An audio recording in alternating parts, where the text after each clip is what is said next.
This is Uncommonly Remarkable. We have surprisingly casual discussions about the lives and notable accomplishments of community leaders, entrepreneurs, and everyday folks like you and me.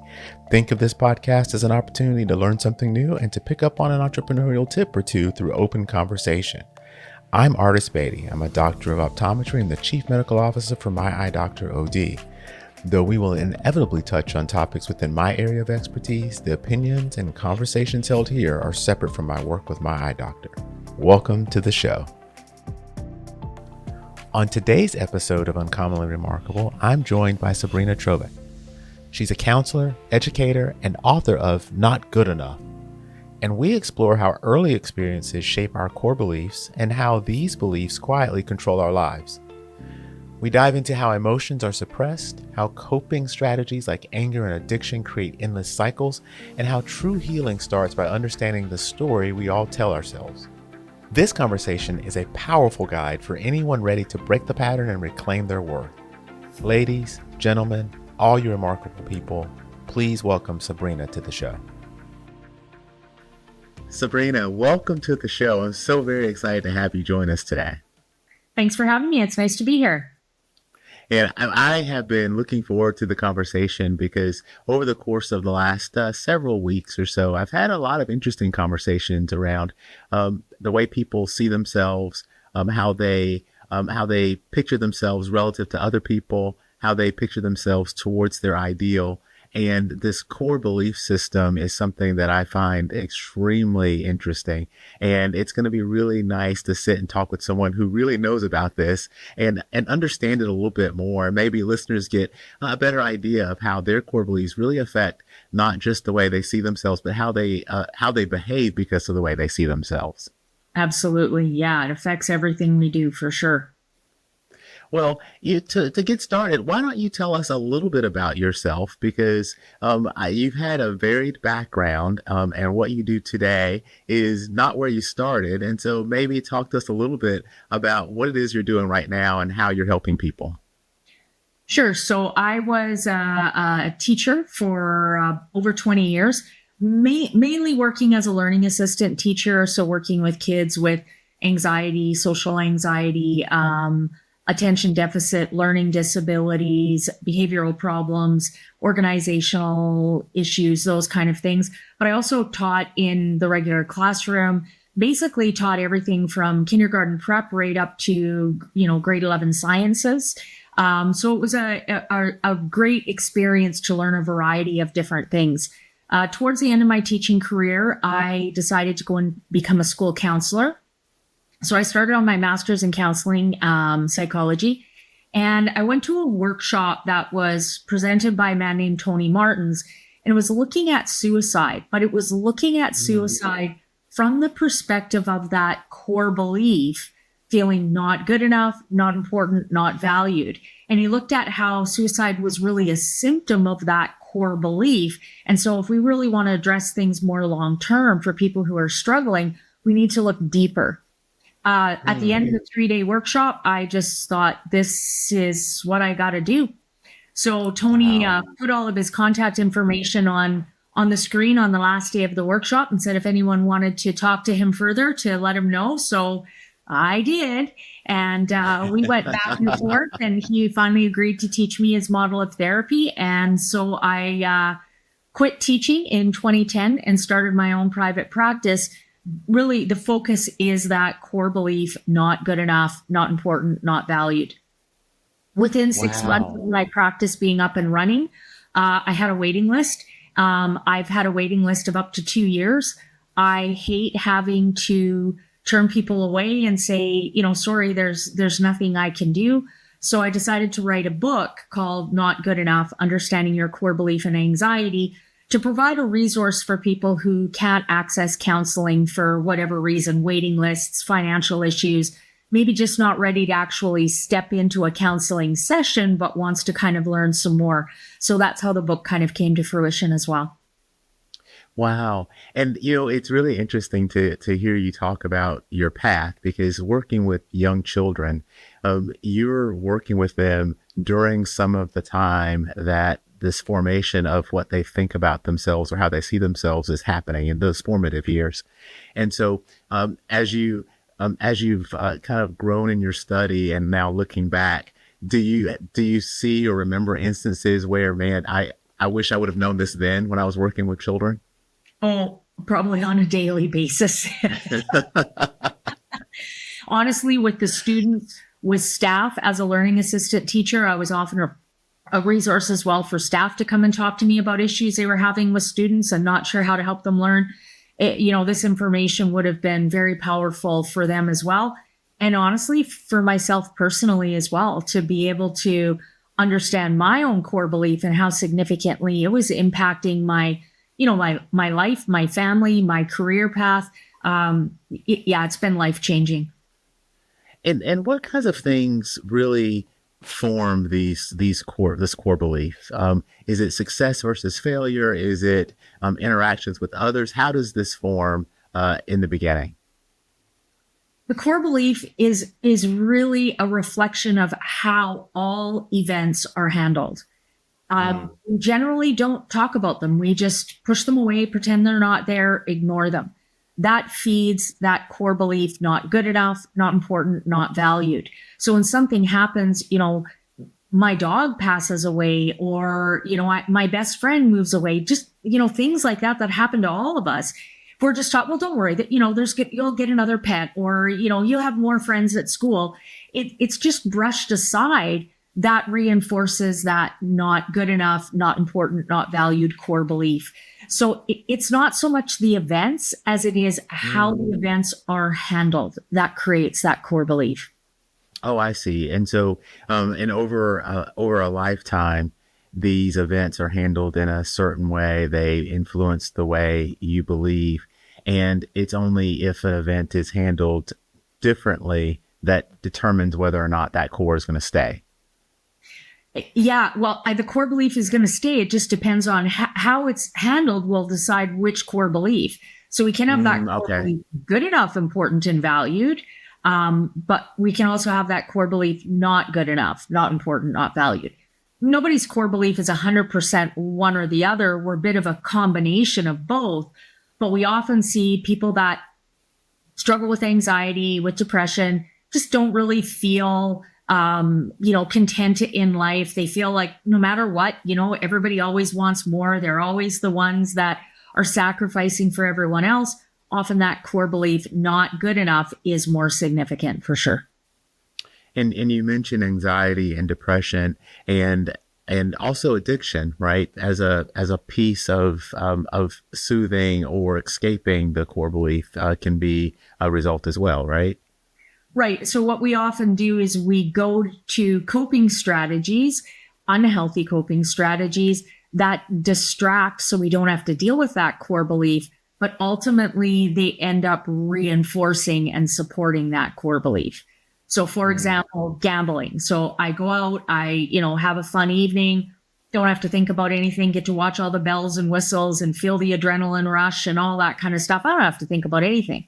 But now the next day, spent money I didn't really have. I'm carrying shame and guilt.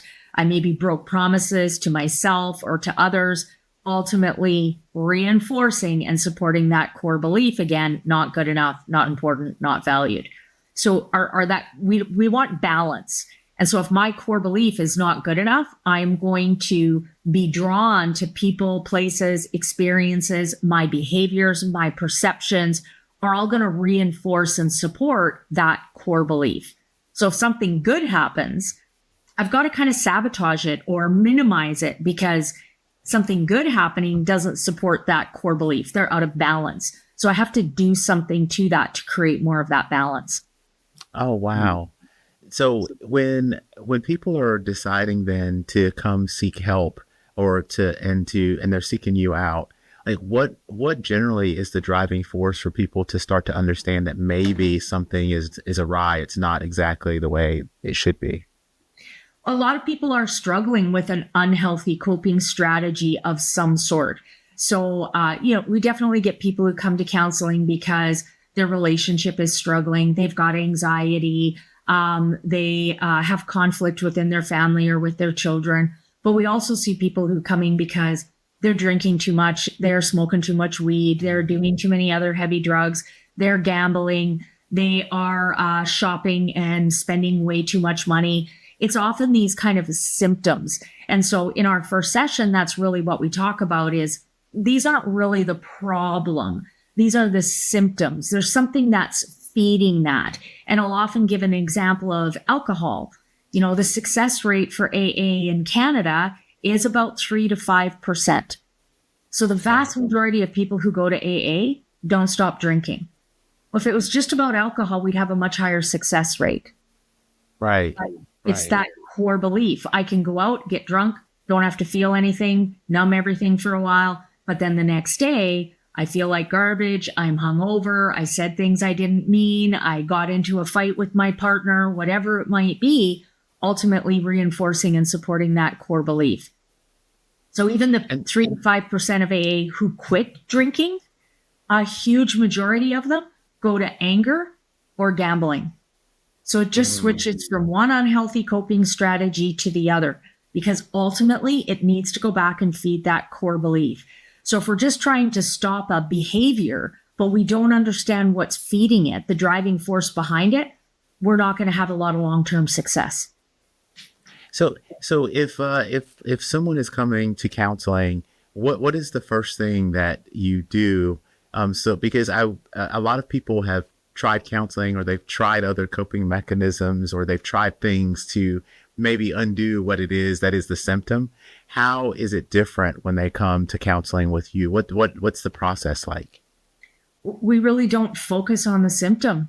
We acknowledge it, realize it's there, look at some strategies you can maybe put in place. But bottom line, they're not going to use the strategies. Not yet.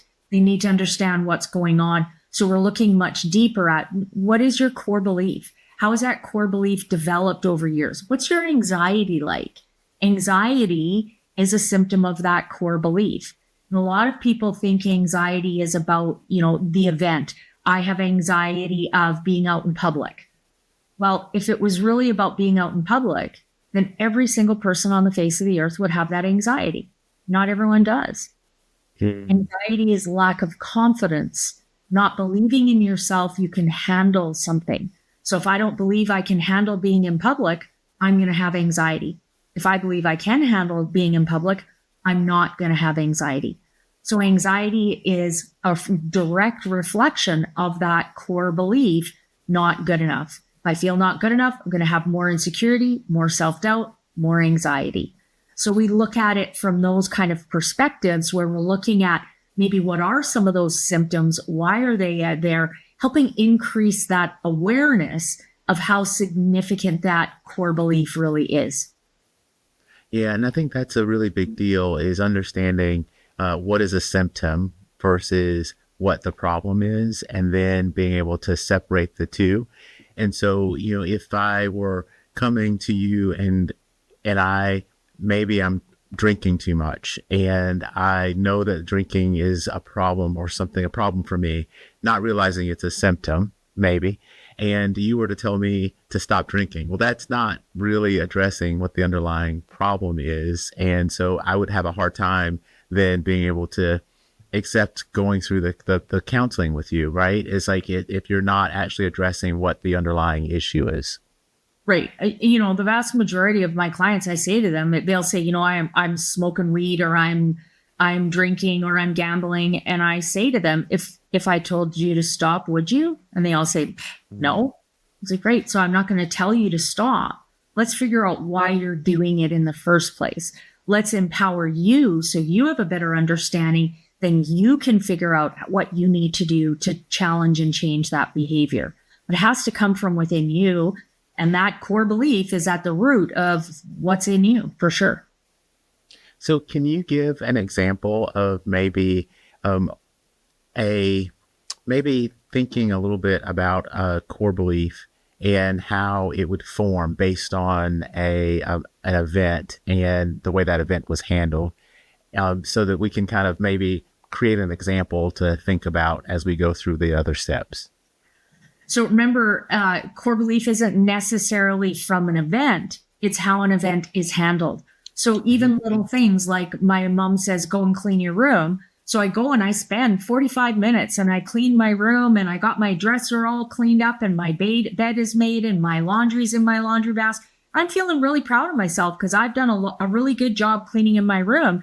And my mom comes in my room and says, well, there's still a sock under your bed. I can see it. Mm. Rather than looking for the positive, there's that negative kind of piece there. That is just going to be very defeating. And so instead of feeling pride and confident, I'm going to feel I'm not good enough. And so it's all those little kind of comments, right? Rewashing the dishes because the dishes weren't washed properly. Being just impatient. Hurry up and get your shoes. Come on, we're going to be late for school, right? Oh, I'm not good enough. So it's all these little tiny reactions and behaviors that we often see from our parents, which is where that core belief starts for us. But to be totally honest, I mean, where did your parents get their core belief? From their parents, and so on and so on and so on. So it gets passed down generationally. And most of us, because it's been growing since, honestly, before we're even born, because our parents passed down their core belief to us, it's just this part of us that we don't even really think about. It's kind of like breathing or walking. We're not even aware how significant it is. Just happens on a daily basis. And then you start, once that belief is started, then you apply it without really thinking about it to multiple situations, and it just becomes part of how you look at life or how you apply towards your life, right? Absolutely, right. If I have, parents, one parent who say is got anger and lack of patience, and the other one is, nitpicks everything I do, those patterns of behavior become my thinking process. So now I'm, in my 20s, I'm living on my own. I've got my own place all by myself. But my brain has now been programmed to look for the negative, to be impatient, to have more kind of anger or aggression, keep people at a bit of a distance. So now my brain is doing it to itself. I'm doing it to myself now at this point, for sure, which you are earlier, but you still have those other influences. But over time, your brain just takes over and does it for you. And so in the process of people coming and working with you, initially then it has to be a lot of work trying to understand what the core beliefs are and how that belief system was founded, right? Like, is it a bunch of going back and thinking about childhood? Is it like, how do you approach that piece? Yeah. So the model that I practice is a long-term model of therapy. So most of my clients are with me a year and a half, even longer. And one of the big pieces of it is going back and learning about all of their life experiences. We'll take several sessions, 4, 6, 8, 10 sessions where we're just going back and talking about all of their life experiences. As we do that, I'm thinking, how is this developing and reinforcing and supporting that core belief? And then we talk a little bit about, okay, so can you see how that experience was handled, how that impacts your belief in yourself today? So they start connecting dots and realizing the impact and how this core belief has developed over time, for sure. Then we go back and look at, specific experiences or more about people, right? So maybe it was mom, dad, but also could have been a coach, could be if you were abused in any way, your abuser. So we go back and look at those experiences and really help them understand how, that was in the past, it's over with and done with, but you still carry the emotions, the thoughts with you on those experiences now, and they influence your daily living, for sure. Yeah, and I think that's another big topic, right? The emotion piece, because there are emotions are very powerful, and they're mixed in most situations. You're not just feeling one thing; you're feeling multiple things.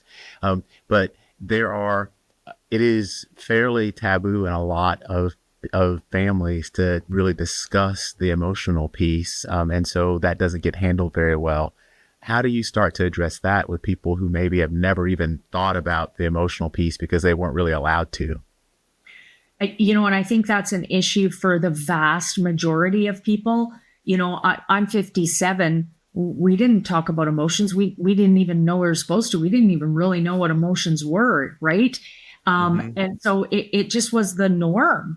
But now we're realizing the impact of it. With every experience we have, it creates emotions. And you're right, it's very rare that we actually feel one emotion. We often feel 5, 10, 15, 20 different emotions at the same time. So if I've spent my whole life avoiding feeling emotions and now I have to start, that's overwhelming because there's just too much coming at me and I've been pushing it down for so long. That's a lot of emotion that have built up over the years. So, what we really do is we really start with basic emotions and we talk about what they feel like in our body. What happens is we have a thought that creates a chemical reaction that we then feel physiologically in our body. And that's what an emotion is. But most people don't really realize. They'll say, what does it feel like to feel, even something like anger, which is one we're more used to. A lot of people say, what do you mean? I don't know what it feels like. Well, what does your head do? What does your jaw do? What do your eyes do? What happens to your shoulder? Happens to your heart, to your breathing? What happens to your chest? Does it feel heavy and tight? What is your stomach doing? What do your muscles do? What are your hands doing? Are you feeling sweaty? Do you feel hot? Do you feel cold? We go through the whole body and talk about what it feels like to feel that emotion. And we go through and do that with a lot of emotions. Usually, depending on how, some people are a bit more aware of emotions than others, but we usually do at least 5 emotions up to 15 or 20, and just helping people become more aware of what these emotions feel like. And sadly, a lot of people say, jealousy or vulnerability. They'll say, well, I don't know. Right. Because as soon as you started to even feel it just a little bit, you shut it off. So we don't even really know what it feels like. So how do you create that emotion? We just talk about a time that you might have felt that. So if I talk about a time where you might have felt vulnerable, say when you were 7 years old and your mom forgot to pick you up at school, that even just thinking about that starts to create an emotion because thoughts create our emotions. So we become more aware of what we may be feeling. But then the other really important tool that we do is I get my clients to print off a list of emotions. There's a list on my website, on my blog section, but honestly, if you look anywhere, you Google emotions list, you're going to find a list. And what I suggest is print off a bunch of them. Put one on the fridge, one in the living room, one in the bathroom, one in the bedroom, one in your car, put one on your phone as a screensaver. And then when something comes up and you start feeling something, you're not sure what it is, pull out the list and start looking through the emotions that you are feeling. They'll jump off the page at you. You'll be very aware of what those emotions are. And so that can be a really helpful way of starting to figure out what those emotions are. If I just have to try to think on the spot, and I've spent decades suppressing those emotions, I'm not going to come up with very many. And I'll likely come up with the ones that are a bit more safe for me to feel. Using that list can really help you become more and more comfortable in feeling your emotions. The more you feel them, the more you're letting them out, then you don't have to carry as much. And it gets easier because it's more practiced and there's less there over time. What's interesting with this for me is that, you mentioned anxiety and depression. We talked about addiction, and then you specifically mentioned anger as being one of the ways people may cope. And with anger being an emotion and a coping mechanism, that seems like it's, it seems a little bit difficult to use something that is an emotion as a coping mechanism, but apparently that can happen. Yeah, I think anger, what we say about anger is an emotion, but it's actually a coping strategy that we use to suppress and shut down other emotions. Anger has been socially acceptable for hundreds of years. It's forever. It can even be seen as a sign of being tough and being strong and all those kind of things. It's not, but that's the excuse we use to justify continuing to allow ourselves to be angry. But if you start feeling angry, pull out the emotions list, you will find other emotions underneath there that you don't want to feel. And so if you get better at feeling those emotions, you don't need the anger anymore. Mm. There's a, And sorry, go ahead. no, no, no, go ahead.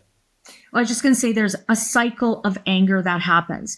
So we've got, the explosion, which is where the anger happens. It could be Mhm. anything. It could be just thoughts in my own head, could be huffing and puffing and stomping around the house, could be yelling, could be swearing, could be being verbally abusive, could be throwing things, hitting, pushing, could look like a variety of different things. But we have the explosion. Then we have the honeymoon stage. This is there's just a sense of relief. Everyone in the family goes, oh, okay, it's over with. We got a bit of a break, right? This is the part where there's often some connection. I'm sorry. I don't want to do this anymore. I don't want to get mad. Let's go for dinner. Let's watch a movie. There's some connection. Sometimes it's just nothing, but there's a sense of connection. This is the part that keeps the cycle going. It gives the people in the cycle a sense of hope that maybe it won't happen again. But then life happens, which is the third stage, just daily living. With everything we do, it creates emotion. I can't find my keys to get to work. I forgot to get fuel in my vehicle, so I'm going to have to be late for work. My child forgot to bring their agenda home, so I know I'm going to get a message from the teacher after school because I didn't sign the agenda. All these little things create emotion. That doesn't include the years and years of emotion that I've been holding down and suppressing for years and years and years as well. So that emotion builds and builds and builds and builds. And we get to the last stage, which is the trigger. Something happens or some sort of a trigger so we can explode and let all that emotion out. Problem with the exploding is the emotion's kind of coming out in anger, but then it's coming back down. We haven't really dealt with any of the emotion. But now I have to carry more because I feel guilty. I feel regret, disconnected because I got mad at people that I'm supposed to love and care about in my family. So now I carry even more emotion. And that cycle continues over and over and over again. And the only way to break that cycle long term is we have to get better at feeling our emotions. If I can feel my emotions and sort through them, they aren't building. So I don't need a trigger. So I'm not getting angry. And that makes total sense. I think where it's very difficult now to think about this is you've got core belief and you're bringing awareness that there is that you've built this core belief, right? So now there's awareness. But even with awareness, how do you go back and undo some of those things, or at least address those things in a way that don't lead to needing to use a coping mechanism in order to escape? I think accountability is a big part, right? So we can't go back and change things. What happened, it's over with, it's done with. And the I'm sorries fall on deaf ears after they've said I'm sorry 3, 5, 10, 15, 100 times. It doesn't mean anything. So there needs to be accountability, but with moving forward responsibility on making sure those behaviors aren't happening anymore. And so if you know you've gotten mad and yelled at your partner before, you're working on things, you're understanding it, you're really working on yourself and getting better at feeling emotions. And you can go to your partner and say, I know I got really angry. Now I understand why I was doing it. It was all this other emotion. I'm working really hard on sorting this out. It was never my right to take that out on you, and I should have never done that. That can heal a lot of that relationship. But if I say those things and then get angry again the next day, it doesn't mean anything. It's nothing. So you can take that accountability, but there has to be that moving forward with things as well. We're very good at making excuses. Even when we look at that cycle of anger, we talk about the trigger. It's not really a trigger. It's an excuse I use to get angry, right? I've had families and lots of families focus on the trigger. So we've got an angry parent coming home from work. One kid runs and puts the laundry away because that was a trigger a few days ago. The other one is sitting at the table doing their homework because missed homework was a trigger last week. The other one runs and makes sure the counters are all clean and tidy because that was a trigger a few days ago. Angry parent comes in and there's a shoe in the front entrance and boom, the explosion happens. It's not the trigger that creates the anger. It's this buildup of emotion. If I've got a lot of emotion, I will find a trigger. I will find an excuse that I can use to explode. And we know that because a lot of times these triggers have happened many, many times before. Don't cause an explosion before. Now all of a sudden they do. Not about the trigger. If the emotion is too high, we will find a reason to explode. Just talking about that cycle of anger, how we've got the explosion, the honeymoon, the daily living, and the trigger. That is the cycle of anger, but it is the cycle of any unhealthy coping strategy we use to suppress emotions. So whatever it is for you, whether it's shopping, whether it's alcohol, whether it's marijuana, whether it's lying, whether it's cheating, whether it's stealing, whether it's avoidance, whatever it is, it will fit in that cycle. There'll be eating disorders, self-harming behavior. There'll be days where you go, you don't even think about that behavior, but then that emotion starts to build and build and build and build and build. And then there will be something where that emotion just becomes too high and you will go to that unhealthy coping strategy. So it is the cycle of anger, but it's the cycle of anything that we use to suppress emotions. That's really important because it applies universally, and that goes back to us thinking about the gambling that we talked about earlier, the drinking, because if you really start to think about it, all of those cycles are very, very, very similar, right? And and after the behavior, there is that period of the honeymoon period, the guilt and trying to say that this is not where I want to be. I'm going to be better. Everybody has hope, and then it repeats. Starts all over again. You bet. Yeah. And so Sabrina, if people are out there and they're thinking, man, this may apply to me, what are the first steps that they need to take in order to get themselves in a better position? You've written the book, and so there is a resource there. But considering if not everybody's going to have access to you, maybe they'll be able to, and hopefully they'll be able to read the book. But what should they do in order to start the path forward for themselves? I think one of the beginning stages that's really, really important is the awareness. We have to just slow down a little bit and become aware how often that core belief, not good enough, not important, not valued, is presenting itself and what it looks like. So maybe it's being negative and complaining about everything. Maybe it's, never saying no and just taking on way too many things. Maybe it's, being drawn to people who don't treat me very well. Maybe it's never finding anything positive at work. You name it. It's going to be probably a combination of really, honestly, 50, 100, 1,000 different things. The more you become aware, once you become aware, there's that core belief again, then you can start to say, okay, I don't want to do this anymore. I want to change that core belief. So how can I find a positive out of this? How can I take this and feel more empowered? What can I do about this scenario rather than kind of playing the victim and, getting angry because no one's doing these things for you? Bottom line, it's up to you. You're the only one who can change your core belief. Good thing about that is you don't have to wait for anyone to do it for you. Bad thing about that is you're the only one who can do it. No one can do it for you. So there is good and bad about it being up to you, right? That's right. So, well, if people wanted to find out more information or if they wanted to find you, where would they do that? So I have a website. It's called trobakholistic.org. On the website, it's got all my social media, but I do a lot of social media as well. I'm on Facebook, YouTube, Instagram, TikTok, and LinkedIn. So I have a variety of different social media where I give little pieces of information about this. I also have a blog section on my website, which is just short 2 to 4 minute reads that give you a little bit of information about various mental health topics.